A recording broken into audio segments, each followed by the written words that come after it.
Hello बच्चों, welcome you all again to your physics channel Physics I am your physics teacher Hemant Chaudhary. बच्चों आज हम लोग पढ़ने जा रहे हैं फैक्टर्स क्लास 11 फिजिक्स का लेक्चर नंबर 7। आज हम लोग कवर करेंगे resolution of factors in 2 dimension and 3 dimension और कुछ न्यूमेरिकल करेंगे। तो पहले देखो रिजोल्यूशन ऑफ फैक्टर होते क्या है। तो पहले बच्चों रिजोल्यूशन ऑफ फैक्टर होते क्या है उससे पहले हम लोग थोड़ा सा ये जान लेते हैं जो रिजोल्यूशन ऑफ फैक्टर है वो हमको चाहिए क्यों। पहले देखो सपोज हमारे पास ऐसा कोई ब्लॉक है, ये एक ब्लॉक है, तो ऑन दिस ब्लॉक हम लोग कुछ फोर्स अप्लाई करेंगे। सपोज ये ऐसे कोई रफ सरफेस के ऊपर है, ये कोई रफ सरफेस के ऊपर है और ये जो ब्लॉक है ब्लॉक सपोज 10 kg का है और इस 10 kg ब्लॉक को हम लोग क्या करेंगे, सपोज यहाँ पे हुक लगा के ऐसे फोर्स देंगे। सपोज इस डायरेक्शन में हम लोग फोर्स देंगे। तो बच्चों अभी ये सपोज फोर्स हो गया, सपोज हमारे पास 50 न्यूटन, समझ लिए 50 न्यूटन फोर्स है। तो अभी अगर ये 50 न्यूटन फोर्स है तो हमको ये सोचना होगा जब ये ब्लॉक जो है 10 kg का ब्लॉक, जब हम लोग यहाँ पे 50 न्यूटन का फोर्स अप्लाई करेंगे, ये ब्लॉक तो मूव करेगा इस डायरेक्शन में, ये ब्लॉक ऐसे मूव करेगा। लेकिन जब मूव करेगा क्या ये 50 न्यूटन फोर्स जो है वो एवरी 50 न्यूटन फोर्स क्या इस ब्लॉक पे ऊपर आ रहा है? मतलब जब हम लोग इसको ब्लॉक को इस तरफ इन द हॉरिजॉन्टल डायरेक्शन खींच रहे हैं इसको उस तरफ, तो 50 न्यूटन फोर्स जितना हम लोगों ने इसमें अप्लाई किया था क्या वो सभी फोर्स इसमें लग रहा है? सो दैट हमारा जो ये है होगा, जो ब्लॉक होगा उस तरफ मूव करेगा, वो हमको देखना है। अगर नहीं लग रहा है तो क्यों नहीं लग रहा है? तो हमको यहाँ पे ये देखना है जब भी कोई भी ऑब्जेक्ट पे या ब्लॉक पे हम लोग ऐसे कुछ फोर्स डालेंगे, अगर उसको हम लोग हॉरिजॉन्टल डायरेक्शन में उसको पुल करेंगे या हॉरिजॉन्टल डायरेक्शन में पुश करेंगे, तो हमको क्या देखना होगा, जो फोर्स हम लोग अप्लाई करेंगे उसका कितना पार्ट उस ब्लॉक में लग रहा है in the direction of the horizontal motion. और नहीं तो अगर उसको हम लोग वर्टिकली ऊपर की तरफ लिफ्ट कर रहे हैं तो एट दैट टाइम ऑल्सो कितना फोर्स वर्टिकली अपवर्ड डायरेक्शन में है उस ब्लॉक पे, वो हमको देखना है। जब हम लोग न्यूमेरिकल करेंगे तब हम लोग देखेंगे ऐसे कुछ न्यूमेरिकल आप लोगों को समझ में आ जाएगा। लेकिन अभी चाहिए क्यों, ताकि ये जो 50 न्यूटन फोर्स यहाँ पे हम लोग अप्लाई कर रहे हैं या ऐसे बहुत सारे सिचुएशन हमको मिलेंगे जहाँ पे ऐसे कुछ फोर्स हम लोग डालेंगे या अलग फिजिकल क्वांटिटी अप्लाई होगा, जहाँ पे हमको देखना होगा कितना कंपोनेंट और कितना part at a particular point और इन ए डायरेक्शन वो आ रहा है। अप्लाइड फोर्स हो, अप्लाइड जो है मोमेंटम हो या एक्सेलरेशन हो, कुछ भी हो, वो कैसे हम लोगों को कोई भी एक ब्लॉक के ऊपर या कोई भी किसी भी सिचुएशन में वो आ रहा है वो हमको देखना है। तो पहले हम लोग देखेंगे ये जो रिजोल्यूशन ऑफ फैक्टर है वो एक्चुअली है क्या। सपोज हमारे पास आपको बोल दिया ये क्यों चाहिए होगा, क्योंकि हमको जानना होगा कितना पार्ट कोई भी फोर्स या कोई भी दूसरा फिजिकल क्वांटिटी का हॉरिजॉन्टल और वर्टिकल डायरेक्शन में आ रहा है। अगर ये फोर्स 50 न्यूटन फोर्स हम लोग डायरेक्टली यहाँ ऐसे नहीं लेके हॉरिजॉन्टली भी ऐसे अप्लाई करते हैं, तब भी हमको क्या देखना होगा, ये कितना पार्ट इसमें आ रहा होगा हम लोग देखेंगे। बाद में वो न्यूमेरिकल करते टाइम आप लोगों को समझ में आ जाएगा अच्छे से। अभी देखो resolution of factor in 2 dimension actually होते क्या है। सपोज हमारे पास ऐसा एक प्लेन है, इस प्लेन को हम लोग 2 डायमेंशनल प्लेन बोलेंगे। ये सपोज हो गया हमारा एक्स प्लेन और एक्स कोऑर्डिनेट, ये हो गया वाई कोऑर्डिनेट। तो and on this plane suppose कोई भी एक फैक्टर ऐसा है, ये फैक्टर यहाँ पे है। फैक्टर मतलब सपोज इसको हम लोग ए समझ लेते हैं, ए नाम का कोई फैक्टर है। And suppose this A factor is making some angle theta with the X axis. ये जो ए हम लोगों ने बोला है ना, ए मतलब सिर्फ फैक्टर आप लोग मत समझो, इसको समझने के लिए आप लोग जो है ये ए मतलब फोर्स भी हो सकता है, वेलोसिटी भी हो सकता है, एक्सेलरेशन भी हो सकता है, मोमेंटम भी हो सकता है, कोई भी फिजिकल क्वांटिटी हो सकता है ए मतलब। इसलिए हम लोगों ने ये मैंने आप लोगों को लिख दिया। तो सपोज अभी के लिए से सोच लेते हैं कि ये फैक्टर क्वांटिटी ए है। तो जब भी ये फैक्टर एक्स के साथ यहाँ पे कुछ एंगल फॉर्म करेगा तो क्या होगा, ए का पूरा पार्ट जो है हमको अलॉन्ग एक्स एक्सिस नहीं मिलेगा या पूरा पार्ट वाई में नहीं मिलेगा। ए का क्या होगा, सिर्फ कुछ पार्ट मिलेंगे यहाँ पे एक्स एक्सिस के ऊपर और कुछ पार्ट मिलेंगे वाई एक्सिस के ऊपर। तो हम लोग उसको कैसे निकालेंगे, तो उसके लिए हम लोग क्या करते हैं, ये जो हमारे पास ओरिजिन है, ओरिजिन से ये फैक्टर हो गया, ये जो फैक्टर ए का हेड है, इस हेड से जो एक्स एक्सिस है, एक्स एक्सिस के ऊपर हम लोग ऐसे क्या करेंगे, एक परपेंडिकुलर ड्रॉ कर देंगे। ये सपोज हमारे पास एक परपेंडिकुलर ड्रॉ हो गया on the X axis. Suppose ये हमारे पास हो गया एन, सपोज ये पी है, ये सपोज एन है। तो ये जो पोर्शन है ओ से एन तक, इस पार्ट को हम लोग बोलेंगे projection of factor A on x axis. क्या बोलेंगे, projection of factor A on x axis. तो यहाँ पर हम लोग लिख सकते हैं, यहाँ पे फैक्टर जो यहाँ पे ओ एन है, ओ एन मतलब क्या होगा, इसको हम लोग बोलेंगे ए एक्स, मतलब projection of factor A on x axis. तो ओ एन इक्वल टू हम लोग लिखेंगे सपोज ए एक्स, और ए एक्स मतलब क्या लिखेंगे, प्रोजेक्शन यहाँ पे आप लोग ब्रैकेट में लिख सकते हैं पार्ट और कंपोनेंट भी बोल सकते हैं, कंपोनेंट ऑफ प्रोजेक्शन और component of vector A along x axis. अभी बच्चों देखो ये जो ax पार्ट है, ए पार्ट सिर्फ क्या है, सिर्फ मैग्नीट्यूड है of factor A on x axis, लेकिन इसका डायरेक्शन जो है ax से नहीं होगा। डायरेक्शन कैसे जाएंगे, x एक्सिस के अलॉन्ग हमेशा हमको क्या यूनिट वेक्टर मिलते हैं, वो है आई कैप। अलॉन्ग x एक्सिस जो यूनिट वेक्टर आता है वो आता है आई कैप, और अलॉन्ग y एक्सिस जो यूनिट वेक्टर आता है वो क्या है, वो होता है j कैप। आप लोगों को मैंने ये सब पहले वीडियोज़ में बोला हुआ है, आप लोग अगर नहीं देखा हो तो वीडियोस आप लोग देख लीजिए पहले से ही, तो आप लोगों को समझ में आ जाएगा। तो ये हो गया हमारे पास projection of factor A along X axis, और ये क्या है, ax है। और ax क्या है, ये सिर्फ एक मैग्नीट्यूड है, तो ये फैक्टर क्वांटिटी नहीं है, ये सिर्फ फैक्टर क्वांटिटी का पार्ट है, इसलिए इसके ऊपर हम लोग ऐसे एरो नहीं डाल सकते। इसमें से हम लोग क्या लिखेंगे, ax लिखेंगे, क्योंकि ये एक जो है एक स्केलर क्वांटिटी है, ये सिर्फ मैग्नीट्यूड दे रहा है, इसमें डायरेक्शन नहीं है। डायरेक्शन के लिए हम लोग क्या लिखेंगे, आई लिखेंगे, अभी आ जाएगा बाद में। फिर से सिमिलरली हम लोग देखेंगे ए जो है फैक्टर ए का कितना पार्ट अलॉन्ग वाई एक्सिस है, उसके लिए भी हम लोग क्या करेंगे, पी पॉइंट से इस पे ऊपर भी हम लोग क्या करेंगे, ऐसे एक परपेंडिकुलर ड्रॉ कर देंगे, इसके ऊपर यहाँ पे हम लोग परपेंडिकुलर ड्रॉ कर देंगे। सपोज ये हो गया हमारे पास एम, तो अभी ये जो पार्ट है पूरा एम से ओ, ये पूरा पार्ट है हमारा ए वाई कॉम्पोनेंट, मतलब यहाँ पे हम लोग लिखेंगे ओ, सपोज एम हो गया, ए हो गया हमारा ए वाई, यहाँ पे लिखेंगे प्रोजेक्शन और component of factor A along y axis. तो ये हो गया हमारा ए वाई।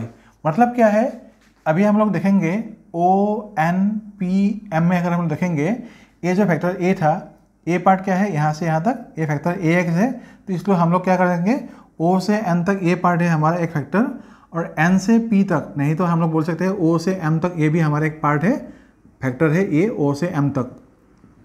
ये पार्ट सपोज हमारा ओ एम है, तो ओ एन जैसे हमारे पास ए एक्स है, ओ एम भी हमारे पास क्या होगा, ए वाई होगा, ये होगा हमारा ए वाई। तो हम लोग लिख दिया ओ एम मतलब ए वाई हो गया। तो अभी ये जो ए वाई है, तो ये ए वाई और ये जो पी एन है, दोनों का अगर डायरेक्शन हम लोग सेम ले लेते हैं, मतलब ये सपोज एक रेक्टेंगल हो गया ओ एन पी एम, इस रेक्टेंगल के क्या होगा, अपोजिट साइड जो होगा वो इक्वल होते हैं। अगर तो फिर ए एक्स है तो ये भी ए एक्स हो सकता है एम पी, और अगर ओ एम जो है ये अगर ए वाई हो सकता है, तो एन पी भी क्या हो सकता है हमारे पास, ए भी हम लोग ए वाई कंसिडर कर सकते हैं। तो इसलिए हम लोग ए लिख सकते हैं यहाँ पे ए इक्वल टू, मतलब ये जो ट्राइंगुलर फैक्टराइजेशन अगर देखेंगे, ट्राइंगुलर फैक्टराइजेशन अगर देखेंगे, तो ये जो ट्राइंगल हो रहा है हमारे पास ओ एन पी ट्राइंगल, यहाँ पे हम लोग लिख सकते हैं from triangle O N P, तो क्या होगा O N plus N P जो है, O N plus N P, तो यहाँ पर क्या लिखेंगे O N plus N P, इसका इक्वल कौन है, ओ से जो पी है, ये दोनों का रिजल्ट कौन देगा, ओ से पी देगा, क्योंकि ये पी का ऑर्डर जो है, इन दोनों का ऑर्डर अपोजिट है, ओ एन और ओ पी का ऑर्डर क्या है, अपोजिट है टू ओ पी, तो इसलिए हम लोग यहाँ पे लिख सकते हैं ओ पी। तो मतलब ओ पी मतलब क्या हो गया हमारे पास, फैक्टर हो गया ए, ओ एम मतलब क्या था, ए एक्स था, लेकिन ए एक्स ये सिर्फ क्या दे रहा है, मैग्नीट्यूड दे रहा है, ये डायरेक्शन नहीं दे रहा है, तो इसके डायरेक्शन के लिए हम लोग यहाँ पे क्या लिखेंगे, आई कैप लिखेंगे। और जो ए एन पी है, एन पी मतलब क्या था, एन से पी, ये था ए वाई, तो ए वाई को हम लोग लिखेंगे, मैग्नीट्यूड हो गया ए वाई और डायरेक्शन होगा जे कैप। तो यही है हम लोगों का component of factor A along X axis and Y axis.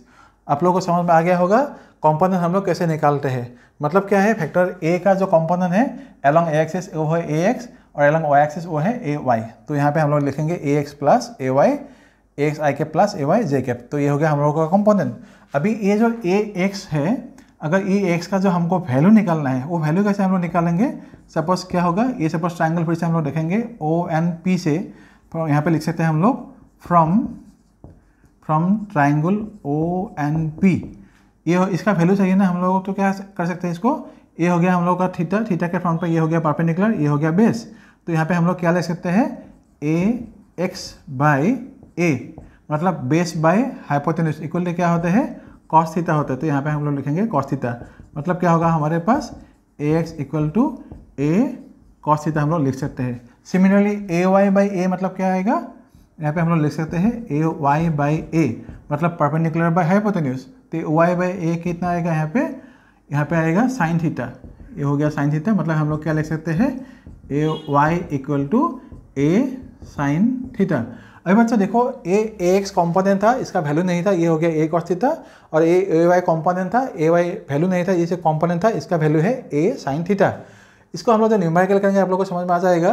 लेकिन जब भी हम लोग ऐसे कॉम्पोनेंट करेंगे, कॉम्पोनेंट में इसको तोड़ेंगे फैक्टर a को, इन दोनों का जो मैग्नीट्यूड होगा हमेशा वो मैग्नीट्यूड मतलब a cos थीटा और a sin थीटा जब हम लोग प्लस करेंगे फैक्टोरियली, तो हमेशा हमको a जो a यहाँ पे a है a मिलना चाहिए। मैं एक छोटा सा न्यूमेरिकल देके आप लोगों को समझा दूंगा अभी कुछ देर बाद। तो पहले इसको आप लोग देखिए, अभी जो यहाँ पे है ax और ay हो गया, इसको हम लोग कैसे लिख सकते हैं, अगर मॉडुलस निकालना है, मतलब यहाँ पे अगर लिखेंगे मैग्नीट्यूड ऑफ फैक्टर a, ये तो हमारे पास सिर्फ कॉम्पोनेंट फॉर्म में है, तो मैग्नीट्यूड जब हम लोग लिखेंगे तो क्या लिखेंगे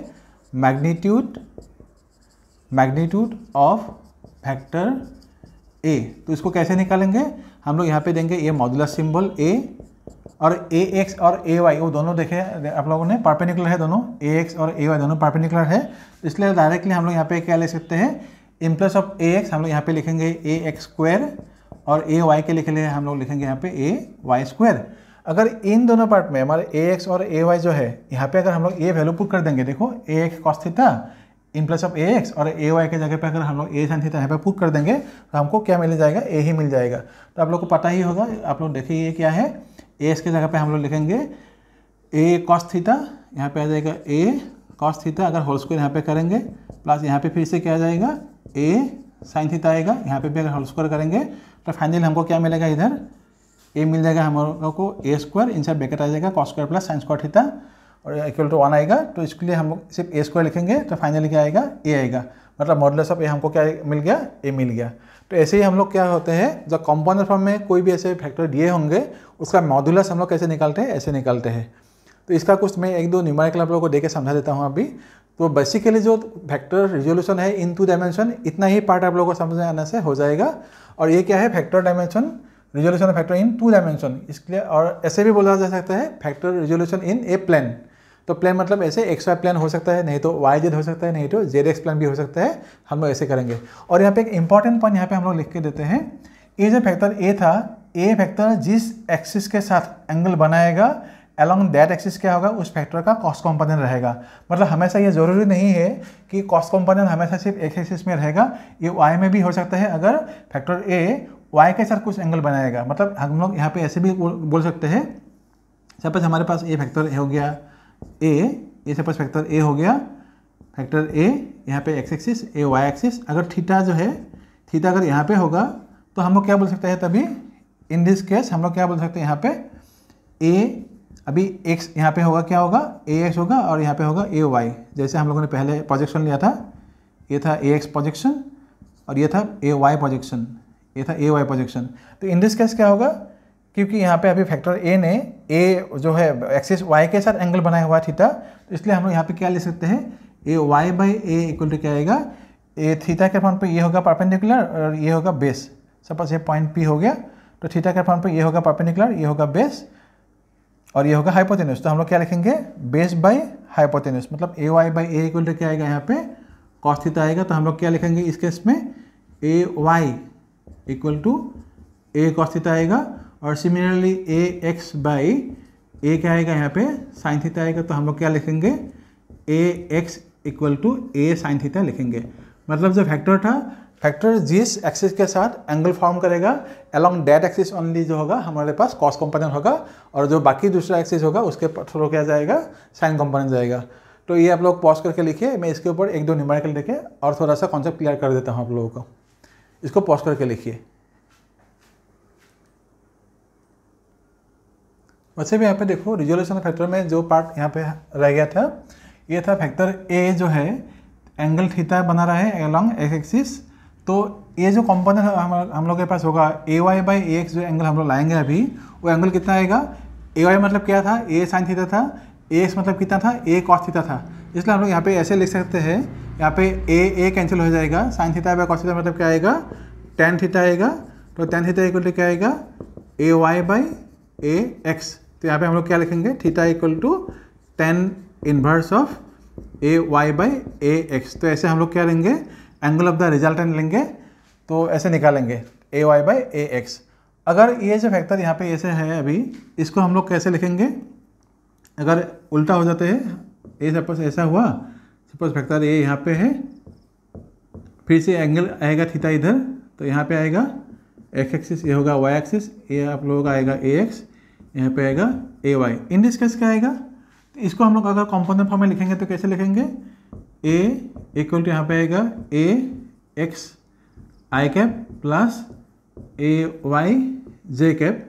तो ए एक्स मतलब यहाँ पे क्या आएगा, साइन थीटा आएगा, ए साइन थीटा आई कैप आएगा प्लस ए कॉस थीटा जे कैप आएगा।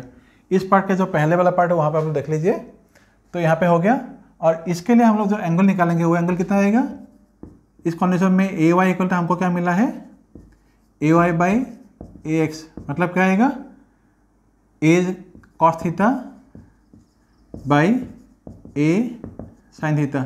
एंगल निकालने के लिए हम लोग इसको रिवर्स अगर कर लेंगे तो क्या आएगा, टेन थीटा इक्वल टू आएगा A X by A Y. So theta equal to क्या आएगा, tan inverse of A X by A Y. तो इस टाइप के जो यह कॉन्सेप्ट है आप लोगों को न्यूमेरिकल करने से ये हो जाएगा, आसान हो जाएगा। अभी ये देखिए एक क्वेश्चन दिया है यहाँ पे, क्या बोला है, what will be the horizontal and vertical component of A 50 Newton force that is 60 degree above the horizontal. तो इस क्वेश्चन का जो डायग्राम हम लोग बनेंगे, तो डायग्राम जो होगा ऐसा होगा, ये सपोज हमारे पास एक प्लेन हुआ, ये है प्लेन एक्स वाई, इसमें हमारे पास ओरिजिन है एक्स, इसमें बोला है 50 न्यूटन फोर्स। तो फोर्स को हम लोग ऐसे देंगे, ये हो गया हमारे पास 50 Newton force, 50 Newton force, and this 50 Newton force makes angle of 60 degree above the horizontal, मतलब यहाँ से ऐसे हो गए उसने 60 डिग्री एंगल बनाया हुआ है, तो यहाँ पे एंगल हो गया 60 डिग्री। अभी ये जो एंगल था, जो फोर्स था 50 न्यूटन, इस फोर्स का जो कंपोनेंट होगा अलॉन्ग एक्स एक्सिस और अलॉन्ग वाई एक्सिस वो निकालना है। तो हम लोग क्या निकालेंगे, अगर फोर्स निकालना है यहाँ पे हम लोग क्या करेंगे, सॉल्यूशन देखेंगे, हम लोग क्या करेंगे, component of the force along X axis क्या आता है, एफ एक्स बाई एफ, मतलब क्या आएगा, एफ एक्स बाई एफ। नहीं तो आप लोग डायरेक्टली इसको लिख सकते हैं, एफ एक्स इक्वल टू क्या हम लोग लिखेंगे, एफ कॉस थीटा लिखेंगे। तो एफ मतलब क्या है 50, कॉस 60 मतलब क्या है, यहाँ पे आएगा कॉस 60, तो कॉस 60, तो कॉस 60 मतलब यहाँ पे क्या आएगा 50 इंटू 1/2, मतलब क्या होगा 25 न्यूटन। तो एफ वाई कंपोनेंट कितना आएगा अभी, तो एफ वाई हम लोग निकालेंगे, F Y equal to F sine 60। Angle यहाँ पे जो 60 है इसी को लेना है, यहाँ पे आप लोग मत समझिए कि यहाँ पे अगर 60 हो गया ये 30 हो जाएगा, ऐसा नहीं है। यहाँ पे जो एंगल दिया है इसी एंगल को हमको लेना है यहाँ पे भी। तो यहाँ पे कंपोनेंट फॉर्म में हम लोग क्या लिखेंगे, F I equal to F sine 60 लिखेंगे, साइन 30 नहीं है यहाँ पे, साइन 60 लेना पड़ेगा। तो इसलिए हम लोग क्या करेंगे, एफ साइन 60 मतलब क्या, एफ मतलब क्या था 50 था, ये हो गया 50, साइन 60 मतलब क्या आएगा √3/2, मतलब क्या हो गया 25√3 न्यूटन। अभी जो है हमको प्रूफ अगर आप लोगों को समझना है, सपोज यहाँ पे है 25 न्यूटन, यहाँ पे है 25√3, तो आप लोगों को ये कन्फ्यूजन हो सकता है, तो पहले तो 50 न्यूटन था, अभी हो गया 25 और यहाँ पे होगा 25√3, मतलब थोड़ा सा ज़्यादा हो गया। तो ऐसा नहीं है, क्योंकि जब हम लोग इन दोनों फोर्स का रिजल्टेंट निकालेंगे वो कैसे निकालेंगे, देखो यहाँ पे कैसे निकालेंगे, एफ इक्वल टू हम लोग लेंगे F X square plus F Y square निकालेंगे। तो एफ एक्स स्क्वायर मतलब क्या है, यहाँ पे एफ एक्स स्क्वायर मतलब है 25, तो यहाँ पे आ जाएगा 25 स्क्वायर, और 25√3 यहाँ पे आएगा एफ वाई के लिए, तो एफ वाई 3 ऐसा स्क्वायर आ जाएगा। तो फाइनली जब हम लोग करेंगे तो क्या आएगा, यहाँ पे आएगा 625, और यहाँ पे कितना आएगा 625 इंटू 3 आएगा, 625 इंटू 3, 25 इंटू कितना आएगा 3 आएगा। तो ये हो गया, ठीक है। तो 625 इंटू 3, तो इसको करने से क्या आएगा, यहाँ पे 625 कितना है 4 है ना, तो इसमें हम लोग क्या लिखेंगे 4, यहाँ पे 3 625, यहाँ पे और एक है, तो 4 इंटू 625 हो गया। तो 4 का स्क्वायर रूट आ गया 2, 625 का स्क्वायर रूट आएगा 50 और 25, तो अल्टीमेटली क्या आ गया 50 न्यूटन। तो ये आप लोगों का फोर्स। तो देखिए फोर्स ज़्यादा नहीं हुआ, कंपाउंड फॉर्म में हम लोग कभी कभी कन्फ्यूजन होने से ऐसा लग सकता है लेकिन है नहीं। तो यही है आप लोगों का force for the first question. तो अभी मैं और एक दो क्वेश्चन ऐसे दे रहा हूँ, आप लोग इसको पॉज करके लिखिए।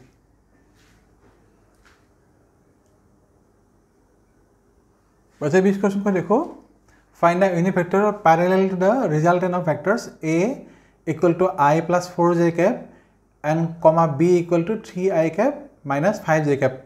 यहाँ पे क्या बोला गया है, यूनिट वेक्टर निकालना है resultant of vector a and b में। a और b जब हमको यहाँ पे बोलेंगे रिजल्टेंट निकालना है और दोनों कॉम्पोनेंट फॉर्म में है, तो हमको डायरेक्टली क्या करना है, सिर्फ a और b को पहले प्लस करना है। तो हम लोग कैसे करेंगे, सॉल्यूशन में हम लोग देखेंगे resultant of a and b, यहाँ पे लिखेंगे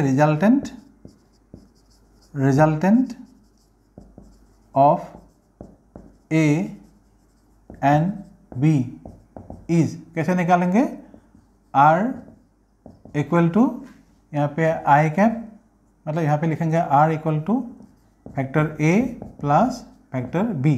तो यहाँ पे क्या करेंगे, i cap plus in plus of a हमारे पास है i cap plus 4j cap, b के जगह पे है 3i cap minus 5j cap.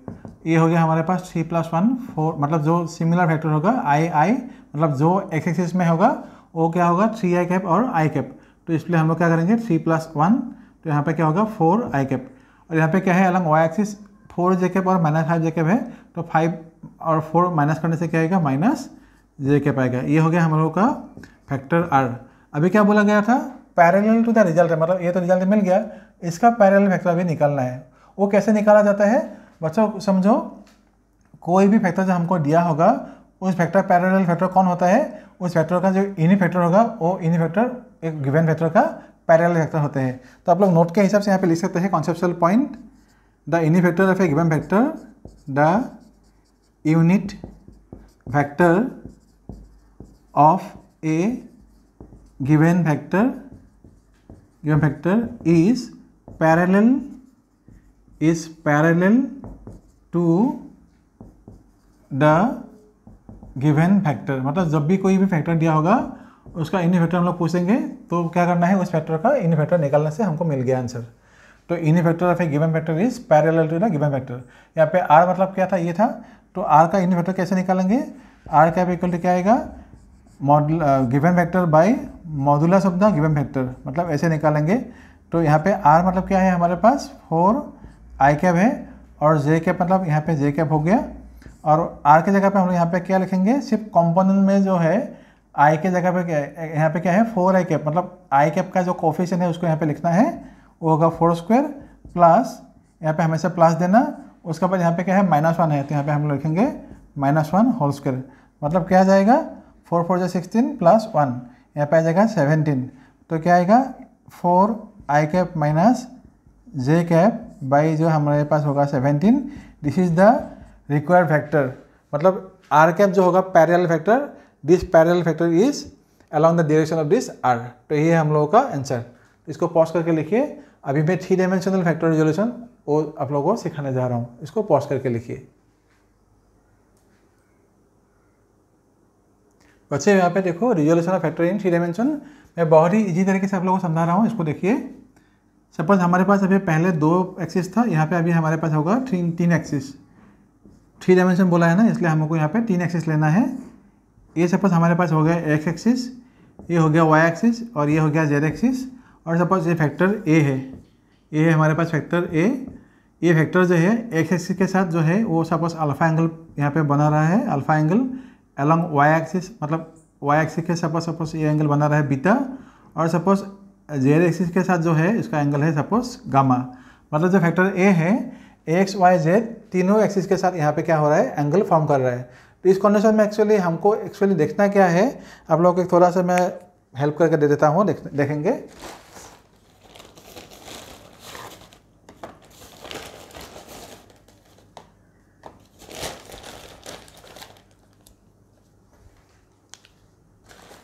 Suppose अभी हमारे पास ये 3 एक्सिस है, ये हो गया हमारा एक्सिस, ये 3 एक्सिस हमारे पास अभी है। ये सपोज एक्स एक्सिस है, ये सपोज वाई एक्सिस है, ये सपोज जेड एक्सिस है। ये अगर ये एक फैक्टर है हमारे पास, ये फैक्टर अगर यहाँ पे हम लोग पुट करेंगे ओरिजिन से ऐसे, तो अभी क्या देखेंगे, ये जो है ये इसके साथ भी एंगल फॉर्म कर रहा है, इसके साथ भी एंगल फॉर्म कर रहा है, इसके साथ भी एंगल फॉर्म कर रहा है। और मैंने क्या बोला था थोड़ा टू डायमेंशन सिखाते समय, ये फैक्टर जिस किसी के साथ भी वो एंगल फॉर्म करेगा अलॉन्ग दैट एक्सिस हमेशा क्या होगा, इसका कॉस कंपोनेंट रहेगा। मतलब ये जो फैक्टर है, फैक्टर का cos component along X axis भी रहेगा, वाई एक्सिस में भी उसका कॉस कंपोनेंट रहेगा, और अलॉन्ग जेड एक्सिस भी क्या होगा, उसका कॉस कंपोनेंट ही रहेगा। तो इसको हम लोग अभी लिखेंगे। आप लोगों को ये जो डायग्राम था, डायग्राम अभी जैसे समझा दिया, आई होप आप लोगों को समझ में आ गया होगा। इसको हम लोग अभी देखेंगे। ये फैक्टर ए एक्स एक्सिस के साथ जो एंगल बना रहे हो क्या है, अल्फा है। तो हम लोग यहाँ पे क्या लिखेंगे, ए एक्स इक्वल टू क्या लिखेंगे, यहाँ पे क्या लिखेंगे, A x is equal to ए, यहाँ पे क्या था, मतलब ऐसे हम लोग लिखेंगे कंपोनेंट अलॉन्ग एक्स एक्सिस। तो क्या आएगा, X A X by A equal to क्या आएगा, यहाँ पे कॉस अल्फा लिखेंगे। तो यहाँ पे क्या आएगा, ए एक्स इक्वल टू हो जाएगा हमारे ए कॉस अल्फा।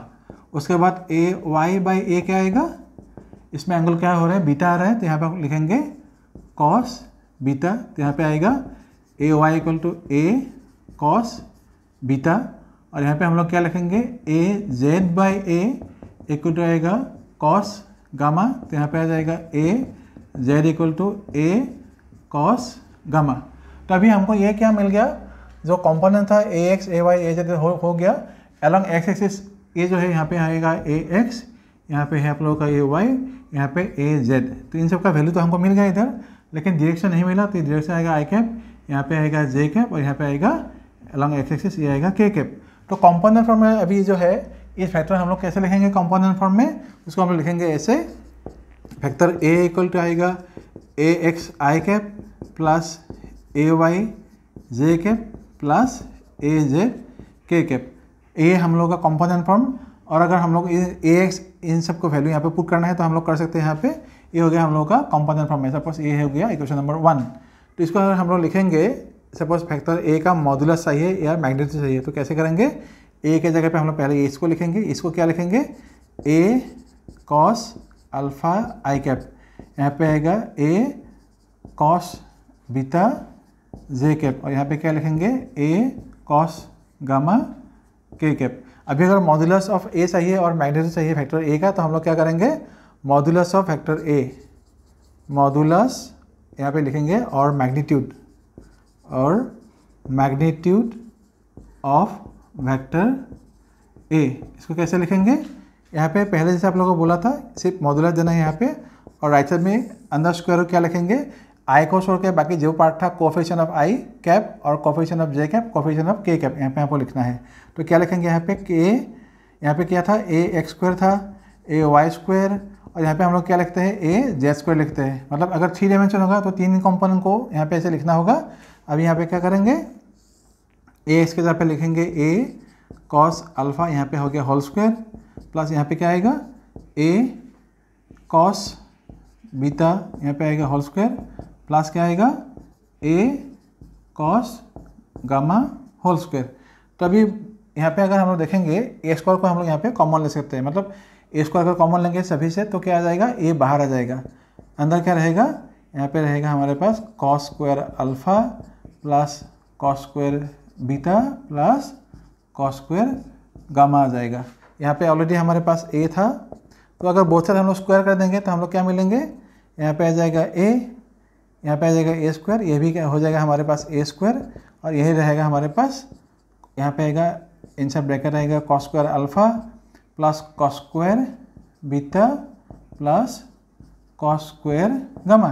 तो अगर हम लोग दोनों साइड से ए स्क्वायर इसको कैंसिल कर देंगे तो क्या आ जाएगा, cos square alpha plus cos square beta plus cos square gamma equal to 1। वैसे अब ये जो फार्मूला हमको मिला है ना, ये इस फार्मूला को हम लोग बोलते हैं डायरेक्शन कोसाइन फार्मूला। इसको आप लोग लिखे, इसके नीचे लिख सकते हैं आप लोग direction cosine formula, direction cosine formula.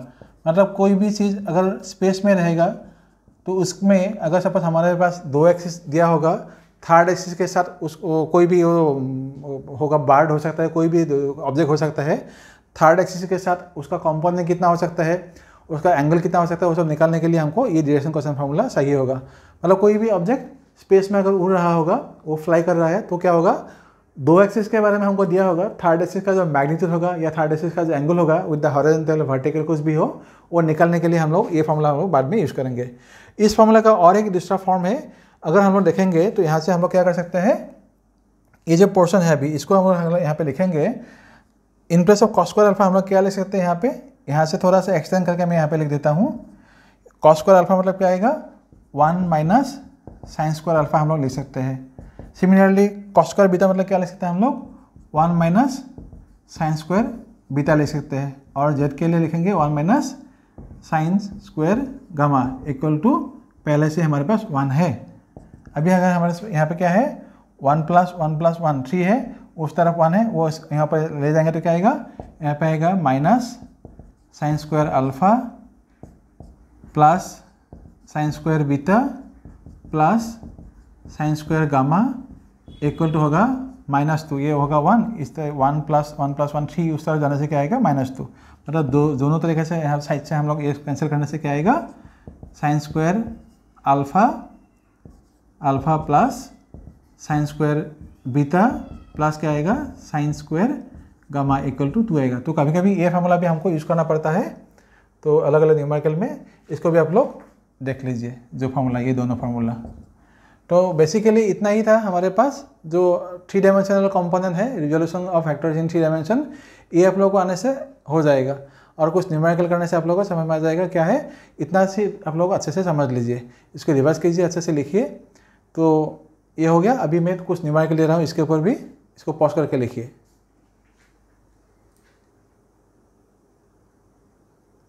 वैसे यहाँ पे 2 क्वेश्चन हम लोग लिया है। पहले क्वेश्चन नंबर 3 देखो क्या बोला गया है, find the value of lambda in the unit factor 0.4 I cap plus 0.8 J cap plus lambda के कैप। मतलब यहाँ पे हमको लैम्डा का वैल्यू निकालना है। यहाँ पे क्वेश्चन में ही बोला गया है फाइंड द लैम्डा और find the value of lambda in the unit factor. मतलब ये जो हमारे पास है फैक्टर, ये फैक्टर हमारे पास क्या है, ये है एक यूनिट फैक्टर, और यूनिट फैक्टर का मैग्नीट्यूड क्या होता है, 1 होता है। इसलिए हम लोग जो यूनिट फैक्टर का मॉड्यूलस लेंगे ना, तो हम लोग क्या लिखेंगे यहाँ पे, modulus of the unit factor. और सपोज हमारे पास ये सपोज फैक्टर है यूनिट फैक्टर, इसका मॉड्यूलस हम लोग कैसे लिखेंगे, यहाँ पे आएगा 0.4 square plus 0.8 square plus lambda square equal to क्या आएगा, 1 आएगा, क्योंकि बोला गया है ये यूनिट फैक्टर है। इसलिए अभी यहाँ पे थोड़ा सा सॉल्व करेंगे हम लोग। तो इसमें क्या आएगा, 0.04 मतलब क्या आएगा, 0.4 स्क्वायर मतलब 0.16 आएगा। यहाँ पे क्या आएगा, 0.64 प्लस आएगा लैम्डा स्क्वायर इक्वल टू 1।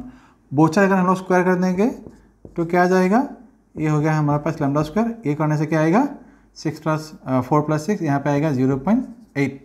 तो यहाँ पे हमारे पास है 1। बोचा अगर हम लोग स्क्वायर करेंगे तो वैल्यू क्या आएगा, lambda square plus 0.8 equal to 1 आएगा। तो ये हो गया लैम्डा। इस तरफ जाने से क्या आएगा, 1 माइनस, ये हो गया लैम्डा स्क्वायर, और ये हो गया आप लोगों का 1 माइनस 0.8 मतलब क्या आएगा, 0.2। तो लैम्डा का वैल्यू कितना आएगा, √0.2। यही आप लोगों का वैल्यू। तो ये समझ में आ गया होगा। और जो दूसरा क्वेश्चन है, इसमें देखिए क्वेश्चन नंबर 4 में क्या बोला गया है, ए vector x when added to the resultant of the factors a equal to 3i cap minus 5j cap plus 7k cap and b का वैल्यू दिया है 2i cap plus 4j cap minus 3k cap gives a unit factor along y axis। मतलब suppose पहले हम लोग factor a और b जो है दोनों को प्लस कर देंगे। प्लस करने से जो रिजल्टेंट मिलेगा, उस रिजल्टेंट के साथ अगर हम लोग फैक्टर x को प्लस कर देंगे तो जो हम लोग यूनिट फैक्टर मिलेगा, वो यूनिट फैक्टर कहाँ पे होगा, अलॉन्ग वाई एक्सिस होगा, वो बोला है। और अलॉन्ग वाई एक्सिस जो हमको यूनिट फैक्टर मिलते हैं, वो unit factor along Y axis क्या होता है, वो होते हैं जे कैप। तो पहले हम लोग क्या करेंगे, फैक्टर ए और बी का जो रिजल्टेंट है वो हम लोग पहले निकाल लेते हैं। तो पहले लिखेंगे आर इक्वल टू क्या आएगा, ए प्लस बी। ए मतलब क्या था, 3i cap minus 5j cap plus 7k cap. और b का वैल्यू कितना दिया था, 2i cap plus 4j cap minus 3k cap.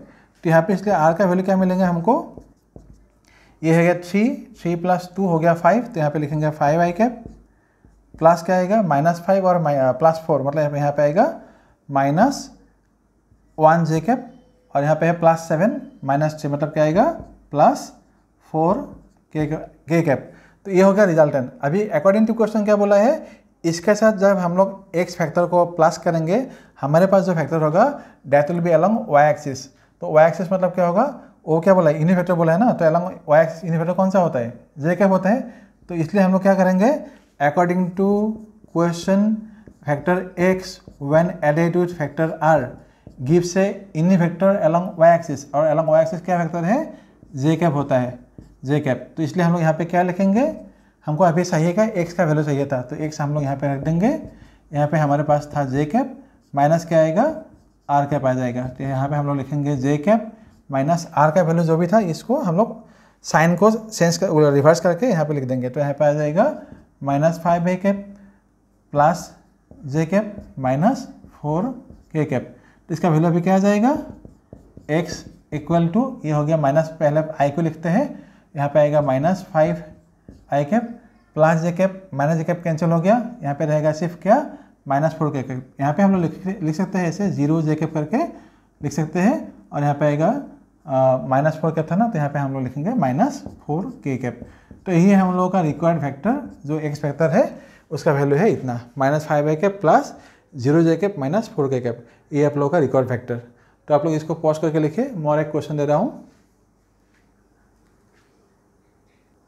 बच्चे यहाँ पे थोड़ा सा करेक्शन है, यहाँ पे ये इंटू नहीं, मैं गलती से इंटू लिख दिया था, ये होगा प्लस, और यहाँ पे प्लस जे कैप, यहाँ पे भी प्लस जे कैप है, तो यहाँ पे आ जाएगा आप लोगों का +2, गलती से 0 आ गया, तो ये लिखिए -5 A cap plus 2 J cap -4 के कैप। तो यही आप लोगों का करेक्ट आंसर। और मैं अभी दूसरा क्वेश्चन दे रहा हूँ, इसको पॉज करके लिखिए। बच्चे भी इस क्वेश्चन देखो, क्वेश्चन नंबर 5, यहाँ पे क्या बोला गया है, A bird moves with a velocity of 20 meter per second in a direction making angle 60 degree with the eastern line and 60 degree with the vertically upward. Represent the velocity vector in rectangular form. तो ये space में एक bird fly कर रहा है, during the time of flight ये इस direction के साथ 60 डिग्री एंगल, वर्टिकली अपवर्ड के साथ 60 डिग्री बोला है, और एक यहाँ एंगल यहाँ पे नहीं दिया है। तो सपोज हम लोग कंसिडर कर लेते हैं, ये सपोज हमारे पास कंडीशन है, ये सपोज एक्स हो गया, वर्टिकली अपवर्ड मतलब ये सपोज वर्टिकली अपवर्ड, ये हो गया जेड, और ये सपोज हमारे पास है वाई। इसको हम लोग ऐसे भी लिख सकते हैं, थोड़ा सा इसको हम लोग ऐसे प्लेन है ना, तो इसको हम लोग यहाँ पे ऐसे भी ले सकते हैं। और हमारे पास जो फैक्टर है वो सपोज ये फैक्टर है, ये वेलोसिटी फैक्टर v, ये है बर्ड का 20 मीटर पर सेकेंड। अभी जो बोला गया है ये अल्फा के साथ एंगल बना हुआ है, ये सपोज एक्स एक्सिस के साथ एंगल है, अलॉन्ग द ईस्टर्न बोला है, तो सपोज ये हमारे पास ईस्टर्न हो गया, तो इसको हम लोग क्या बोला है 60 डिग्री, ये हो गया हमारे पास 60 डिग्री। और ये जो है जेड एक्सिस जो है इसके साथ भी 60 डिग्री एंगल बना रहा है। ये जो एंगल है, ये एंगल अभी हमको पता नहीं है क्या है, मतलब ये सपोज हमारे पास हो गया अल्फ़ा, ये सपोज हो गया हमारे पास 60 डिग्री इक्वल टू ये सपोज गामा हो गया, और बीटा का वैल्यू अभी हमको पता नहीं है, बीटा एंगल जो है ये अभी हमको पता नहीं है। तो पहले हम लोग इसको निकालते हैं। तो क्या करेंगे, इसको निकालने के लिए जो हमारे पास डायरेक्शन कोसाइन फार्मूला था, हम लोग लिखेंगे वहाँ से from direction cosine formula, from direction cosine formula हमारे पास क्या था, cos square alpha plus cos square beta plus cos square gamma equal to 1 था।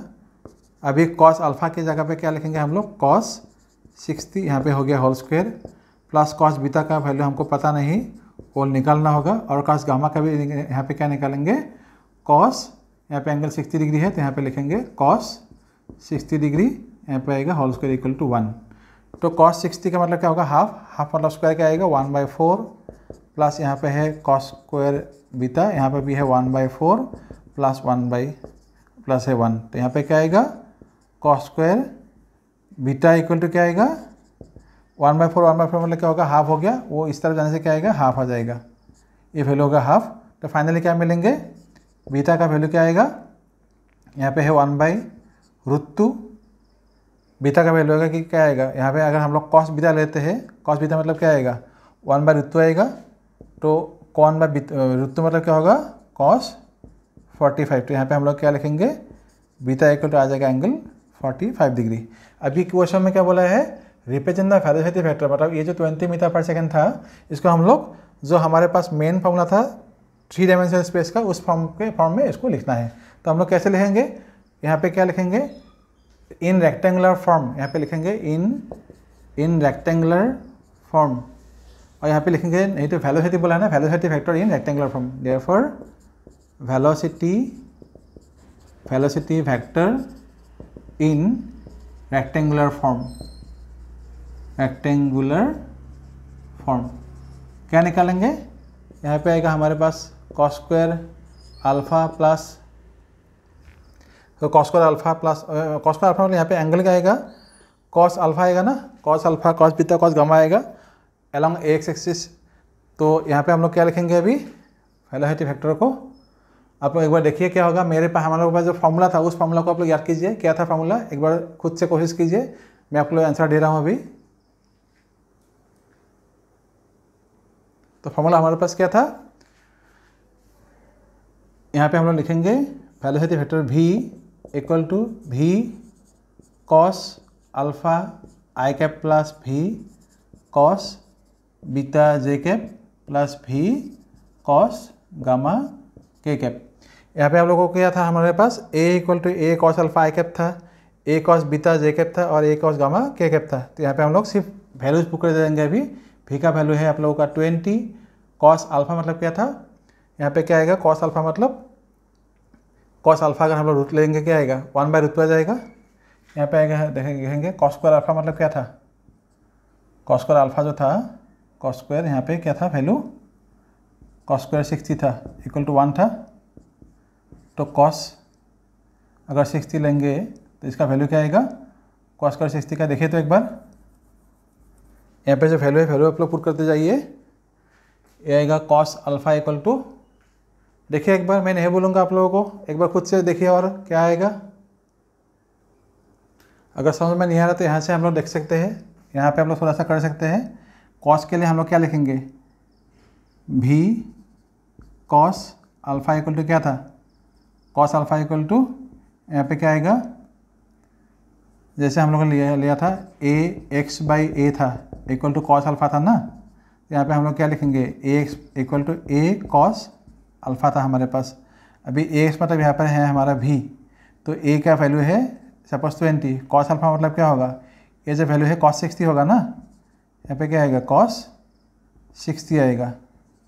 cos 60 मतलब क्या होता है हाफ, cos 60 मतलब क्या होगा हाफ, फाइनली क्या आएगा 10 आएगा। तो यहाँ पे हम लोग cos अल्फा की जगह पे क्या लिखेंगे, यहाँ पे जैसे लिखा है cos 60, यहाँ पे लिखेंगे इंटू cos 60 आई कैप प्लस यहाँ पे भी वही लिखेंगे 20 इंटू cos बीटा मतलब क्या होगा, यहाँ पे 45 डिग्री एंगल था, तो यहाँ पे क्या लिखेंगे 1/, नहीं तो डायरेक्टली यहाँ पे लिख सकते हैं आप लोग, बीटा का वैल्यू क्या होगा 45 डिग्री, ये आएगा जे कैप प्लस यहाँ पे ये क्या आएगा फिर से 20 इंटू cos 60 के कैप। तो फाइनल आंसर क्या आएगा, cos 60 मतलब होगा हाफ, ये करने से क्या आएगा, यहाँ पे आएगा 10 आई कैप प्लस यहाँ पे आएगा 1/√2 आएगा, यहाँ पे 20 है, इसको हम लोग ऐसे ही लिख सकते हैं 1/√2 मतलब क्या आएगा, ये 10 बाई रिजोल्यूशन करने से क्या आएगा 10√2 जे कैप आएगा, और यहाँ पे आएगा फिर से 10, ये वैल्यू आएगा फिर से 10 के कैप।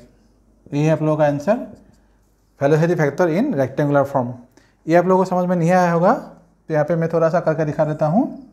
ये हमको क्या मिलेगा, 10/√2 मिलेगा ना, 10 इंटू 1/√2 मिलेगा, मतलब यहाँ पे 20 है, 20 को हम लोग अगर ऐसे लिखेंगे 2 इंटू 10 हो गया, यहाँ पे √2 था, तो इसको रिजॉल्व करने से क्या आएगा, रिजोल्यूशन लेने से √2 स्क्वायर आएगा ऊपर, यहाँ पे √2 है, तो फाइनली क्या आएगा 10√2 आ जाएगा। तो इसी को ऐसे करके दे दिया। ये हो गया आप लोगों का इस क्वेश्चन का आंसर। अभी इस क्वेश्चन हम लोग देखेंगे, यहाँ पे क्या बोला गया है, if a equal to 2i cap plus 4j cap minus 5k cap then find the magnitude of factor a। तो पहले इसी को निकाल लेते हैं। मैग्नीट्यूड ऑफ फैक्टर क्या आएगा, मॉडुलस ऑफ फैक्टर a मतलब क्या आएगा, यहाँ पे जितने सारे थे i, j और k का जो कोफिशिएंट है यहाँ